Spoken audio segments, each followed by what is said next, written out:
பிதாவாகிய தேவனாலும் குமாரனாகிய இயேசு கிறிஸ்துவினாலும் உங்களுக்கு கிருபையும் சமாதானமும் உண்டாவதாக. நாம் கடவுளை தொழுவோம்.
கர்த்தருடைய வீட்டிலும் நமது தேவனுடைய ஆலய பிரகாரங்களிலும் நிற்கிறவர்களே, கர்த்தரை துதியுங்கள்.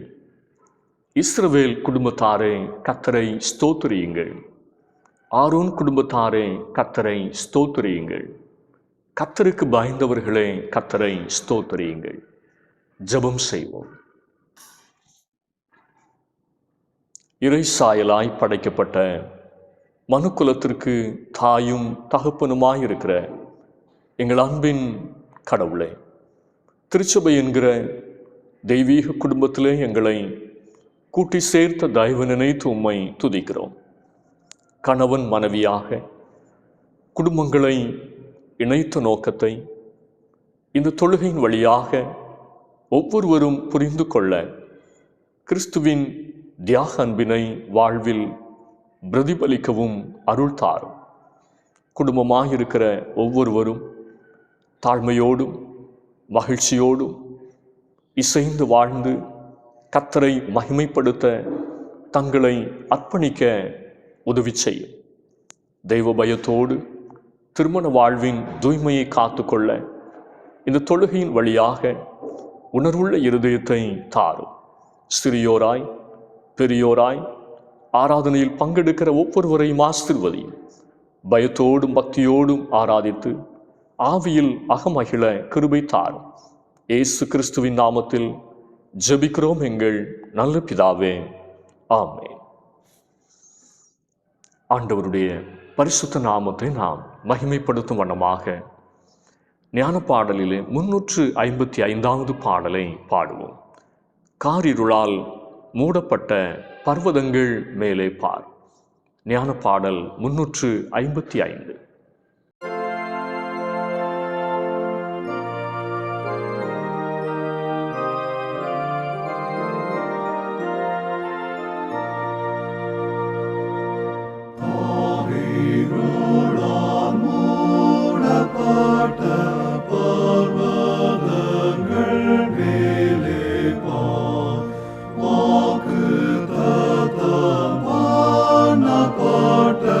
Jodi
இந்த நாளுக்குரிய திருமறை பாடத்தை நாம் படிக்க கேட்போம். பரிசுத்த மார்க் எழுதிய நற்செய்தி நூல் 10வது அதிகாரம் வசனங்கள் 1 முதல் 9 முடிய. மார்க் நற்செய்தி நூல் 10வது அதிகாரம் வசனங்கள் 1 முதல். அவர் அவ்விடம் விட்டெழுந்து யோர்தானுக்கு அக்கறையில் உள்ள தேசத்தின் வழியாய் யூதேயாவின் எல்லைகளில் வந்தார். ஜனங்கள் மறுபடியும் அவரிடத்தில் கூடி வந்தார்கள். அவர் தம்முடைய வழக்கத்தின்படியே மறுபடியும் அவர்களுக்கு போதகம் பண்ணினார். அப்பொழுது பரிசேயர் அவரை சோதிக்க வேண்டுமென்று அவரிடத்தில் வந்து, புருஷனானவன் தன் மனைவியை தள்ளிவிடுவது நியாயமா என்று கேட்டார்கள். அவர் பிரதித்தரமாக, மோசே உங்களுக்கு கட்டளையிட்டிருக்கிறது என்ன என்று கேட்டார். அதற்கு அவர்கள், தள்ளுதற் சீட்டை எழுதி கொடுத்து அவளை தள்ளிவிடலாம் என்று மோசே உத்தரவு கொடுத்திருக்கிறார் என்றார்கள். இயேசு அவர்களுக்கு பிரதித்தரமாக, உங்கள் இருதய கடினத்தின் நிமித்தம் இந்த கட்டளையை உங்களுக்கு எழுதி கொடுத்தான். ஆகிலும் ஆதியிலே மனுஷரை சிருஷ்டித்த தேவன் அவர்களை ஆணும் பெண்ணுமாக உண்டாக்கினார். இது நிமித்தம் புருஷனானவன் தன் தகப்பனையும் தாயையும் விட்டு தன் மனைவியோடு இசைந்திருப்பான். அவர்கள் இருவரும் ஒரே மாம்சமாயிருப்பார்கள். இவ்விதமாய் அவர்கள் இருவராயிராமல் ஒரே மாம்சமாயிருக்கிறார்கள். ஆகையால் தேவன் இணைத்ததை மனுஷன் பிரிக்காதிருக்க கடவன் என்றார். இந்த நாளுக்குரிய திருமறை பாடம் வாசித்தாயிற்று.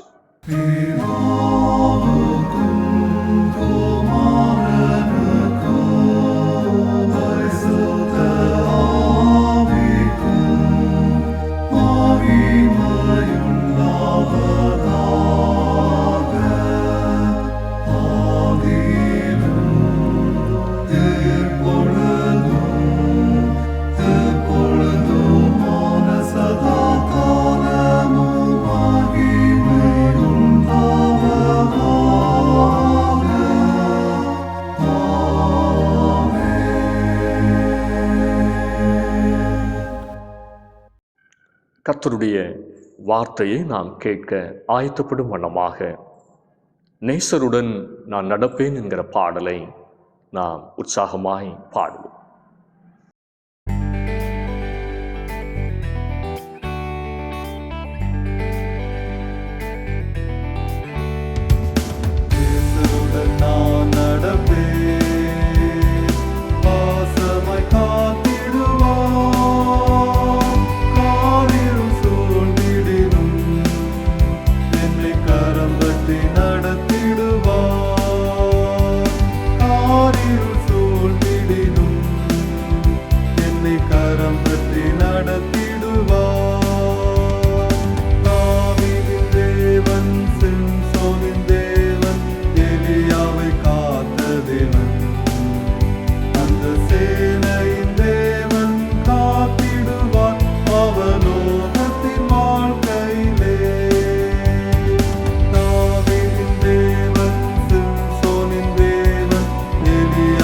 காத்த தேவன் அந்த சேனை தேவன்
வல்லமை வலுவாது காத்திடுமே இன்ப வீடு நாம் சேரும் வரை.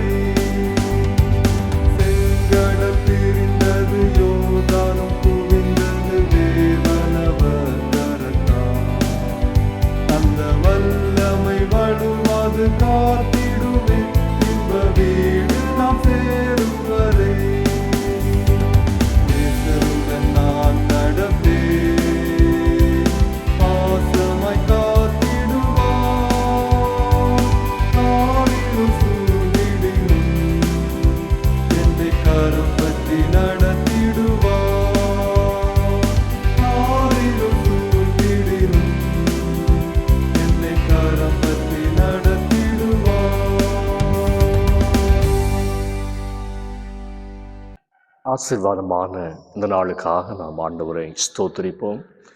கர்த்தர் நாம் ஒவ்வொருவரையும் ஆசீர்வதிப்பாராக. இந்த நாளிலும் தியானத்திற்காக தரப்பட்டிருக்கிற தலைப்பு திருமணத்தை மதியுங்கள். Honour marriage. தியான வசனம் மார்க் நற்செய்தி நூல் 10வது அதிகாரம் 7வது வசனம். இது நிமித்தம் புருஷனானவன் தன் தகப்பனையும் தாயையும் விட்டு தன் மனைவியோடு இசைந்திருப்பான். வேதாகமத்தில் ஒரு வசனம் 2 முறை வலியுறுத்தப்பட்டால் அது முக்கியமானது, இன்றியமையாதது. மார்க் 10:7 இடம்பெற்றுள்ள இந்த வசனம் திருமறையில் 5 முறை குறிப்பிடப்பட்டுள்ளது. திருமண வாழ்க்கையினுடைய மேன்மையை இந்த வசனம் பேசுகிறது. திருமறையின் முக்கியமான போதனைகளில் ஒன்று திருமணம் பற்றிய சத்தியமாகும். ஆண்டவர் இயற்கை அனைத்தையும் படைத்தபோது ஒவ்வொன்றையும் நல்லது என்று கண்டார். மனித குலத்தை ஆணும் பெண்ணுமாக படைத்தபோது மிகவும் நல்லதென்று கண்டார்.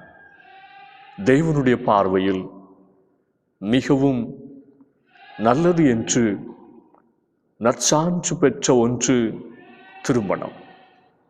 ஆதியாகமம் 1வது அதிகாரம் 31வது வசனம். திருமண வாழ்வு தேவன் ஏற்படுத்தியது. கணவன் மனைவி இணைப்பு தேவன் நியமித்தது. எனவே திருமணம் மதிக்கப்பட வேண்டும், கனப்படுத்தப்பட வேண்டும். கத்தோலிக்க திருச்சபை திருமணத்தை பரிசுத்த சாக்கிரமந்தாக ஏற்படுத்தி இருக்கிறது. ஆனால் இன்று பரிசுத்த திருமணம் கேலி செய்யப்படுகிறது, ஒரு கேலி பொருளாய் மாறி வருகிறது. திருமறையின் போதனைக்கு மாறாக, கிறிஸ்து இயேசுவின் சத்தியத்திற்கு மாறாக சோதோம் கொமோராவினுடைய போதனைகள் சபைகளுக்குள்ளாக ஊடுருவ ஆரம்பித்திருக்கிறது. ஒரே பாலின திருமணம், அதாவது ஆணும் ஆணும் பெண்ணும் பெண்ணும் திருமணம் செய்து கொள்ளலாம் என்று உலகத்தில் 34 நாடுகள் சட்டப்பூர்வமான அங்கீகாரம் தந்துள்ளது. அந்த நாடுகளில் இருக்கிற திருச்சபைகளிலும் அங்கீகாரம் தரப்பட்டுள்ளது. கனடா தேசத்தில் மிருகங்களுடனான உறவுக்கு அனுமதி அளிக்கப்பட்டிருக்கிறது. தாம்பத்தியம் இல்லை என்கிற சட்டத்தில் ஜெர்மனி கையெழுத்திட்டுள்ளது.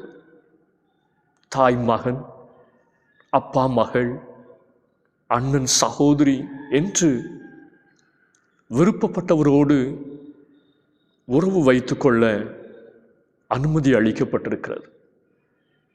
மியாமி நகரத்தில் பொது இடங்கள், தேவாலயங்கள், தெருக்கள், கால்பந்து மைதானம், சந்தை போன்ற தங்களுக்கு விருப்பப்பட்ட இடங்களிலே உறவு வைத்துக் கொள்ள அனுமதி அளிக்கப்பட்டிருக்கிறது. உலகம் சோதோம் கொமோராவாக மாறி வருகிற நாட்களில் தேவ ஜனங்களாக, புதிய எருசலேமின் வாசிகளாக திருமணத்தை மதிக்க, உயர்வானதாக சிறப்பிக்க நாம் அழைக்கப்பட்டிருக்கிறோம். திருமறை சுட்டிக்காட்டும் திருமண வாழ்வு எது? முதலாவது, அன்பில் நிலைத்திருக்கும் திருமண வாழ்வு. மார்க்கு 10வது அதிகாரம் 7வது வசனம். இது நிமித்தம் புருஷனானவன் தன் தகப்பனையும் தாயையும் விட்டு தன் மனைவியோடு இசைந்திருப்பான். பெற்றோரின் அன்பிலும் பாச பிணைப்பிலும் இருந்து ஒரு ஆணும் பெண்ணும் கணவன் மனைவியாக உள்ளான அன்பில் நிறைந்து இணைந்து வாழ்வதே திருமண வாழ்வு. திருமணம் தூய்மையான அன்பின் பிணைப்பு. ஆண்டவர் இயேசு சபையாகிய மணவாட்டியிடம் காண்பித்த அன்பு நிபந்தனையற்ற அன்பு, தியாகமான அன்பு, மாய்மாலமில்லாத அன்பு. அது போன்ற அன்பு கணவன் மனைவிக்குள்ளாக காணப்பட வேண்டும். எபேசியர் 5:25. புருஷர்களே, உங்கள் மனைவிகளில் அன்பு கூறுங்கள், அப்படியே கிறிஸ்துவும் சபையில் அன்பு கூர்ந்தார் என்று பவுல் எழுதுகிறார். 1 கொரிந்தியர் 13 அன்பின் பல்வேறு சுவாபங்களை பற்றி பவுல் அப்போஸ்தலர் குறிப்பிடுகிறார்.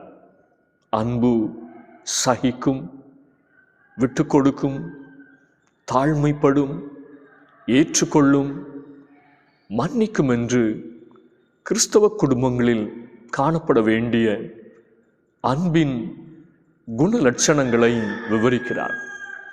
அன்பில் நிலைத்திருக்கும் திருமண வாழ்வே திருமறை சுட்டிக்காட்டும் மனவாழ்வு. இருக்கின்ற நிலைமையிலேயே ஏற்றுக்கொள்வதுதான் அன்பு.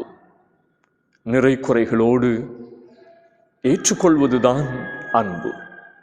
கொஞ்சம் ரஃப் தான், கொஞ்சம் வாய்தான், கொஞ்சம் சோம்பேறிதான், கொஞ்சம் பெருமைதான், பேசுவது குறைவுதான், சிரிப்பது குறைவுதான், ஏழாம் பொருத்தம்தான், பிடிவாதம் அதிகம்தான். ஆனாலும் ஏற்றுக்கொண்டு அன்பு செலுத்துவதுதான் திருமண வாழ்வை அழகாக்குகிறது. மணவாட்டி திருச்சபையாகிய நாம் எத்தனையோ தரம் தவறு செய்தும் மணவாளனாகிய இயேசு கிறிஸ்து நம்மை தள்ளிவிடவில்லை. ஆம், அன்பில் நிலைத்திருக்கும் திருமண வாழ்வே திருமறை சுட்டிக்காட்டும் மனவாழ்வு. இரண்டாவதாக, ஆவியில் அனலாயிருக்கும் திருமண வாழ்வு. ஆவியில் அனலாயிருக்கும் திருமண வாழ்வு. மார்க்கு நற்செய்தி நூல் 10வது அதிகாரம் 5வது வசனம். இயேசு அவர்களுக்கு பிரதித்தரமாக, உங்கள் இருதய கடினத்தின் நிமித்தம் இந்த கட்டளையை உங்களுக்கு எழுதி கொடுத்தான். மோசே தந்த நியாயப்பிரமாணம், கணவன் விரும்பினால் மனைவிக்கு தழுதல் சீட்டை கொடுத்து விடலாம் என்று விவாகரத்தை அனுமதித்திருக்கிறதே, இது நியாயமா என்பது பரிசேயரின் கேள்வி. இயேசு சொன்னார், தள்ளிவிடுதல், விவாகரத்து என்பது தெய்வீக ஒழுங்கு அல்ல, பாதியில் வந்தது. மனிதனால் நுழைக்கப்பட்டது. ஆதியில் இருந்த ஒழுங்கு கணவன் மனைவியாக கடைசி வரை சேர்ந்து வாழ்வதுதான் தெய்வீக ஒழுங்கு. ஆனால் மனிதர்களின் ஆவியில் ஏற்பட்ட கடினத்தின் விளைவு தள்ளிவிடுதல். ஆவியில் அனலாயிருப்பவர்கள் இருதய கடினத்திற்கு இடம் கொடாதவர்கள் இறுதி வரை சேர்ந்து வாழ்வது சாத்தியமானது என்றார்.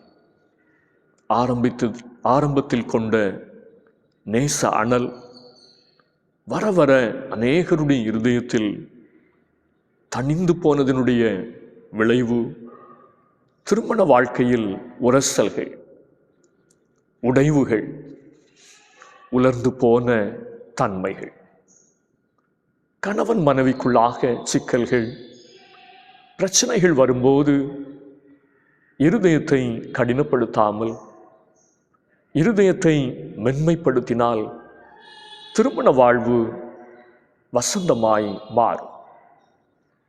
இருதய கடினங்கள் உறவுகளை உடைத்துவிடும். மங்கி போன நேசம், மடிந்து போன பாசம் வாழ்வில் பிரகாசத்தை இருண்டு போக செய்கிறது. எதிர்காலத்தை இருளடைய செய்து விடுகிறது. தேவனோடுள்ள உறவிலே அனலாயிருக்கும் போது திருமண வாழ்வு மற்றும் குடும்பத்தை பற்றிய வேத சத்தியத்தில் அனலாயிருக்கும் போது ஜெப வாழ்வில் கணவனும் மனைவியும் அனலாயிருக்கும் போது இருதய கடினமும் வெறுப்பும் கசப்பும் எரிச்சலும் சாம்பலாகி போய்விடுகிறது. ஆவியில் அனலாயிருக்கும் திருமண வாழ்வே திருமறை சுட்டி காட்டும் மனவாழ்வு. கடைசியாக இசைந்து ஒன்றித்திருக்கும் திருமண வாழ்வு. திருமறை சுட்டி காட்டுகின்ற வாழ்வென்பது இசைந்து ஒன்றித்திருக்கும் திருமண வாழ்வு. மார்க்கு 10வது அதிகாரம் 7வது வசனம். இது நிமித்தம் புருஷனானவன் தன் தகப்பனையும் தாயையும் விட்டு தன் மனைவியோடு இசைந்திருப்பான். குடும்பமாகிய தோட்டத்திலே தேவன் நட்ட மரங்கள் இன்று பட்ட மரங்களாக நிற்க காரணம் என்ன? இசைவு இல்லை. கணவன் மனைவிக்குள்ளாக இசைவு இல்லை, ஆனால் அசைவு இருக்கிறது. அது ஆபத்தானது. கணவனும் மனைவியும், மனைவிக்கு கணவனும் முக்கியம் என்பதை மார்க்கு 10:7 தெளிவுபடுத்துகிறது. இந்த முக்கியத்துவத்தை வாழ்க்கை துணைக்கு கொடாமல் நெருக்கமானவர்களுக்கும் நண்பர்களுக்கும் கொடுக்கும்போது உறவுகளிலே விரிசல் உண்டாகிறது. இசைந்திருத்தல் என்பது ஆழமான அர்த்தமுடையது. ஒரு தாளின் மேல் ஃபெவிகாலை விட்டு அதன் மேல் மற்றொரு தாளை ஒட்ட வைப்பது போல ஒட்டியிருப்பதுதான் இசைந்திருத்தல். 2 தாள்களையும் மீண்டும் பிரிக்க முயன்றால் சேதமில்லாமல் பிரிப்பது இயலாத காரியம். துணிந்து முயற்சித்தால் 2 தாள்களும் கிழிந்து போகும், உபயோகம் இல்லாமல் போகும். கணவன் மனைவி இருவரும் ஒன்றித்து வாழ்வதுதான் இசைந்து வாழ்வது. ஒருவரை விட்டு ஒருவர் பிரிந்து செல்ல முயற்சிக்கும் போது அது இருவரையும் பாதிக்கிறது, எதிர்காலத்தையும் பாதிக்கிறது, சார்ந்திருக்கும் பிள்ளைகளையும் குடும்பத்தையும் பாதிக்கிறது. திருமண வாழ்வை குறித்து ஆண்டவர் இயேசு குறிப்பிடும்போது மார்க்கு 10:8 அவர்கள் இருவரும் ஒரே மாம்சமாய் இருப்பார்கள். இவ்விதமாய் அவர்கள் இருவராயிராமல் ஒரே மாம்சமாயிருக்கிறார்கள் என்கிறார். ஒரே மாம்சம். இது தேவனுடைய இணைப்பின் அற்புதம், திருமணத்தில் நடக்கிற அற்புதம். தேவன் இணைத்ததை மனிதன் பிரிக்காதிருக்க கடவன் என்பது வேதத்தினுடைய கட்டளை. மார்க்கு 10வது அதிகாரம் 9வது வசனம். ஒரே மாம்சமாயிருக்கும் கணவனையும் மனைவியையும் நாம் வெட்டி பிளக்கும் வேலையை செய்யக்கூடாது. அது ஒரு படுகொலைக்கு சமமானது. அப்போஸ்தலர் 18:18 ஒரு அருமையான ஜோடியை நாம் வாசிக்கிறோம். Aquila, Priscilla.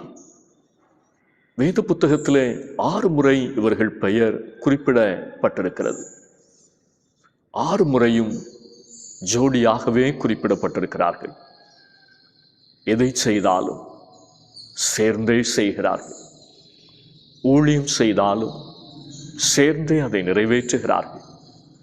ஒன்றாகவே வாழ்ந்திருக்கிறார்கள். இசைந்து வாழ்ந்திருக்கிறார்கள். இந்த கதாபாத்திரங்கள் எல்லாம் நமக்கு முன்மாதிரி. கணவன் என்ற வார்த்தையை கண் பிளஸ் அவன் என்று கூறலாம்.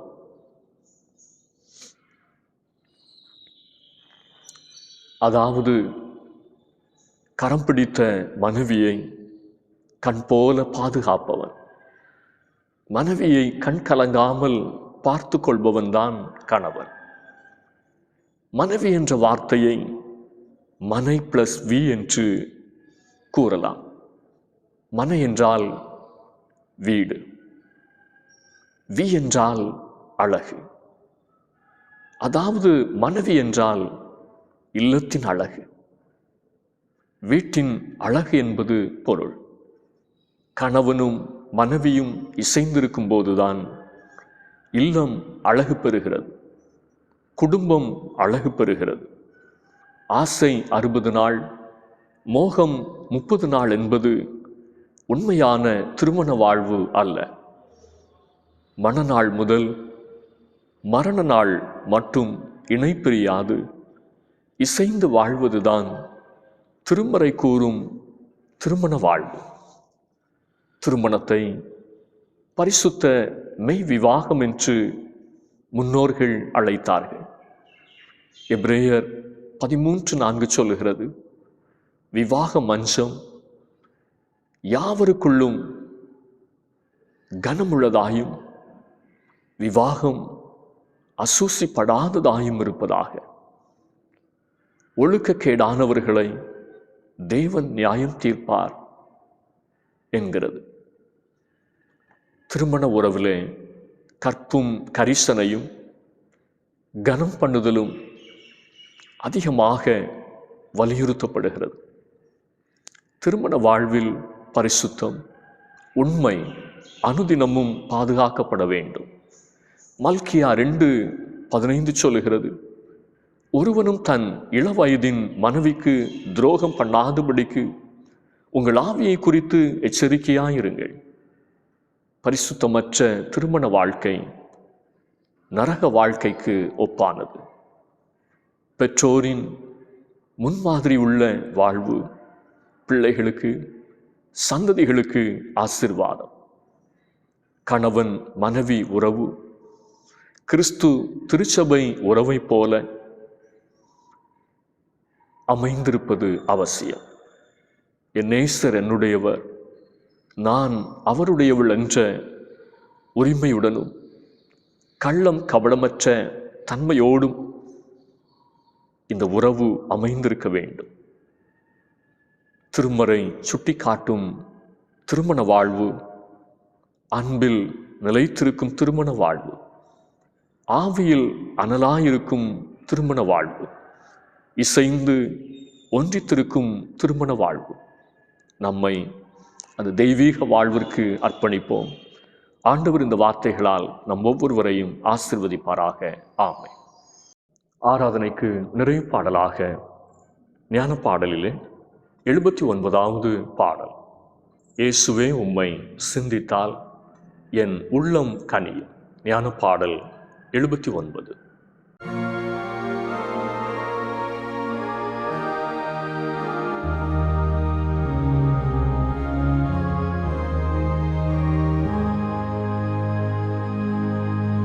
இயேசுவே உம்மை சிந்தித்தார் என் உள்ளம் கனியும். கண்ணார உம்மை காணுங்கால் பேரின்பம் சுரக்கும். மானிட மீட்பரே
ஜெபம் செய்வோம். எங்கள் அன்பின் பரலோக பிதாவே, குடும்பங்களை இணைத்து பேர் பேராக ஆசீர்வதிக்கிறவரே, குடும்ப வாழ்வின் மேன்மைகளை இந்த தொழுகையின் வழியாக நாங்கள் உணர்ந்து எங்களை சத்தியத்திற்கு அர்ப்பணிக்க பாராட்டின கிருபைகளுக்காக உம்மை துதிக்கிறோம். அன்பில் நிலைத்திருக்கும் திருமண வாழ்வு நீர் எங்களுக்கு காண்பித்திருக்கிற வாழ்வு, ஆவியில் அனலாயிருக்கும் திருமண வாழ்வு கர்த்தர் எங்களுக்கு காண்பித்திருக்கும் வாழ்வு, இசைந்து ஒன்றித்திருக்கும் திருமண வாழ்வு தம்முடைய வேதத்தின் வழியாக கர்த்தர் எங்களுக்கு காண்பித்திருக்கிற வாழ்வு.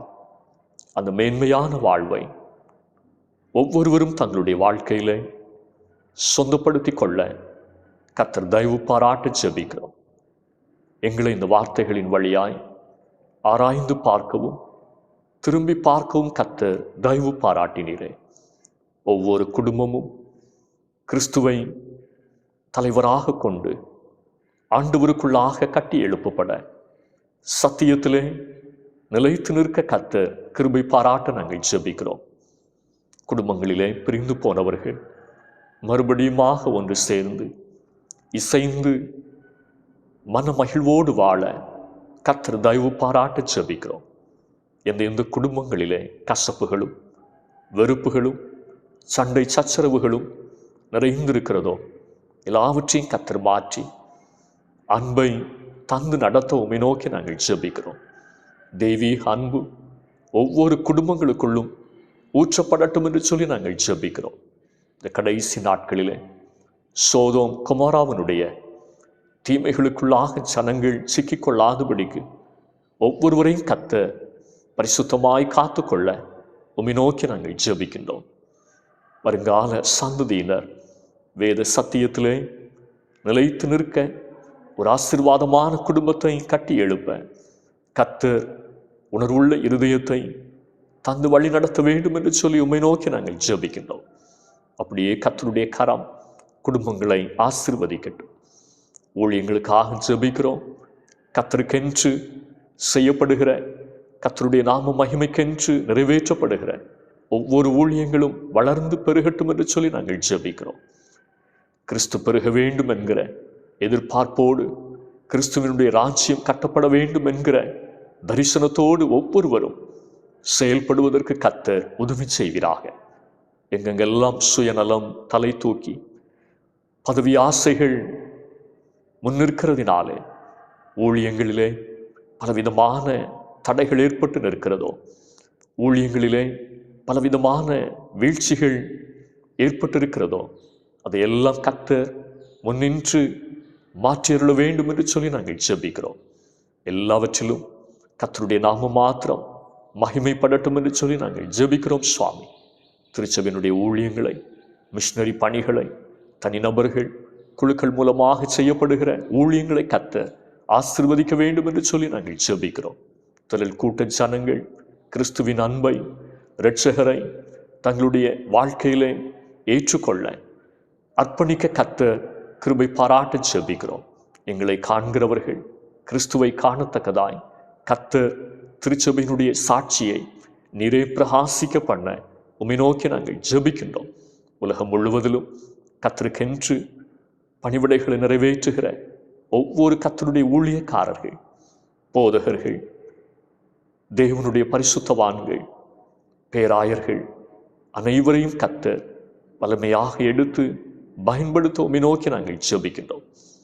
தேசத்திலே சமாதானத்தையும் அமைதலையும் கர்த்தர் அருளி செய்வீராக. அரசியல் சார்ந்த வன்முறைகள், கலவரங்கள் தேசத்திலே பெருகாதபடிக்கு கர்த்தர் அமைதலை தந்து நடத்த ஜெபிக்கிறோம். ஜாதி மத வன்முறைகளுக்கு கர்த்தர் தேசத்திலே இடமில்லாதபடிக்கு மக்களுடைய இருதயங்களுக்குள்ளாக அன்பும் பாசமும் நிறைந்திருக்க தயவு பாராட்ட ஜெபிக்கின்றோம். அரசினுடைய ஒவ்வொரு திட்டங்களும் எல்லாரையும் போய் சேருவதற்கு கர்த்தர் உதவி செய்வீராக. பாரபட்சமற்ற நிர்வாகத்தை தொடர்வதற்கு ஒவ்வொரு தலைவர்களுக்கும் ஆண்டவர் கிருபை கொடுக்க நாங்கள் ஜெபிக்கிறோம். இது நிமித்தம் தேசம் ஆசீர்வதிக்கப்படட்டும். கொடிய கொள்ளை வியாதிகள், இயற்கையினுடைய பேரிடர்கள் எல்லாவற்றுக்கும் விலக்கி கர்த்தர் காத்துக்கொள்ள உம்மை நோக்கி நாங்கள் ஜெபிக்கிறோம். உலகம் முழுவதிலும் சமாதானத்தையும் அமைதலையும் கர்த்தர் அருளி செய்வீராக. யுத்தங்கள் ஓய்ந்து உள்நாட்டு பிரச்சனைகள், கலவரங்கள் ஒரு முடிவுக்குள்ளாக வந்து ஒவ்வொரு தேசங்களிலும் வளர்ச்சியும் முன்னேற்றமும் பொருளாதார ஆசீர்வாதங்களும் பெருக கர்த்தர் உதவி செய்ய நாங்கள் ஜெபிக்கின்றோம். எல்லா கலாச்சார சீரழிவுகளுக்கும் கர்த்தர் விலக்கி உம்முடைய இரக்கத்தை விளங்க பண்ண நாங்கள் ஜெபிக்கின்றோம். வருகின்ற காலங்களிலும் பரிசுத்த சந்ததிகள் எழும்பத்தக்கதாய் கர்த்தர் நினைந்தருள உம்மை நோக்கி நாங்கள் ஜெபிக்கின்றோம் சுவாமி. தேவையோடு இருக்கிற ஒவ்வொருடைய தேவைகளையும் கர்த்தர் சந்தியும். நல்ல வேலை வாய்ப்புகளை தந்து தம்முடைய பிள்ளைகளை கர்த்தர் ஆசீர்வதிக்க ஜெபிக்கிறோம். படிக்கிற தம்முடைய பிள்ளைகளோடும் இருந்து உயர்வையும் மேன்மையும் கர்த்தர் காண அருள் செய்வீராக. குடும்பங்களிலே திருமண காரியங்களை கைக்கூடி வர பண்ணி குடும்பங்களை ஆசீர்வதிக்க ஜெபிக்கிறோம். வியாதி படுக்கையிலே பலவீன நிலைமையில் இருக்கிற ஒவ்வொருவரையும் கர்த்தர் பலப்படுத்தும். நீரே பரிகாரியாகிய கர்த்தர் என்பதை விளங்க பண்ண ஜெபிக்கிறோம். உம்முடைய திருக்கரங்களிலே எங்களை தாழ்த்தி தருகிறோம். ஏற்றுக்கொள்ளும். இயேசுவினுடைய பேரில் கேட்கிறோம் நல்ல பிதாவே, ஆமென்.